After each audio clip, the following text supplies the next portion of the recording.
The phone buzzed against my thigh like a trapped hornet while I knelt in the backyard, tugging a broken fence post out of the rich Missouri soil. The sun beat down, sweat stinging my eyes. I almost let it ring. Nobody calls at 2:30 p.m. on a Thursday unless something's bleeding or burning. But the screen said Clara. My wife never calls from the city office unless the kids are hurt. I wiped my hands on my jeans and pressed the green button. "Jake!" Her voice trembled, thin and frayed. My heart slammed against my ribs. "Baby, talk to me. What happened?" A pause stretched long enough for me to hear the grandfather clock ticking inside the house. Then she said, I'm at the Riverbend Motel, room 12. She swallowed audibly. "I need you. Please, just come." The fence post slipped from my grip and thudded into the dirt. Riverbend Motel. One flickering ice machine, one sputtering street lamp, 20 numbered doors, peeling like sunburn. The kind of place long-haul truckers joke about. The kind of place I never thought I'd see my wife voluntarily enter. "Clara?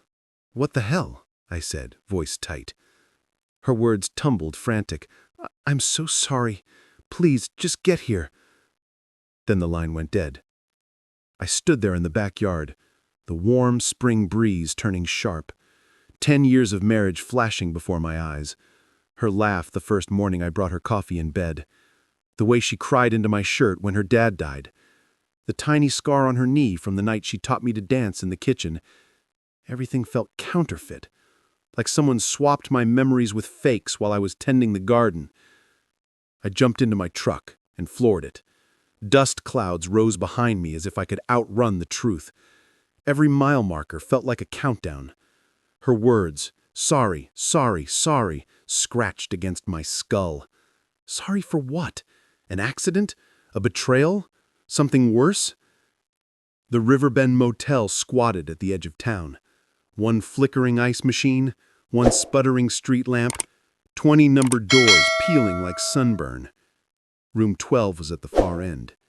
I saw it through the windshield, curtained tight. My boots crunched on the gravel, smelling faintly of motor oil and old beer. The air tasted metallic, like the moment before a lightning strike. I raised my fist to knock, then froze.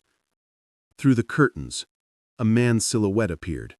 Broad shoulders, dark hair, leaning over the bed. Clara sat on the edge, head bowed, fingers twisting in her lap like she was praying. He touched her cheek. She didn't pull away.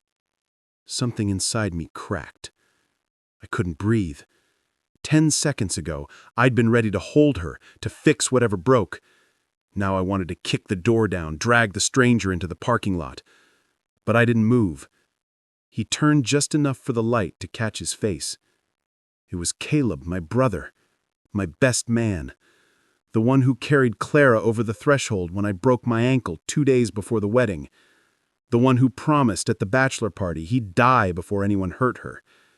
Caleb, who'd been helping around the house more often lately, always lingering after dinner, eyes lingering on her when he thought I wasn't looking. All those little moments I'd buried. The way Clara flinched when Caleb's hand brushed hers passing the potato bowl. The perfume she started wearing on Tuesdays. The night I found them laughing too hard in the garage while I fetched tools. Flooded back. I stayed hidden. Clara lifted her face and whispered something I couldn't hear. He cupped the back of her neck and kissed her forehead like he had the right. I stepped back, boots crunching on gravel.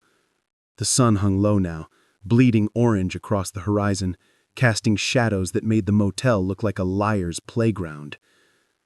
I made it back to the truck before the sob tore out of me. Quiet, ugly, rust-tasting.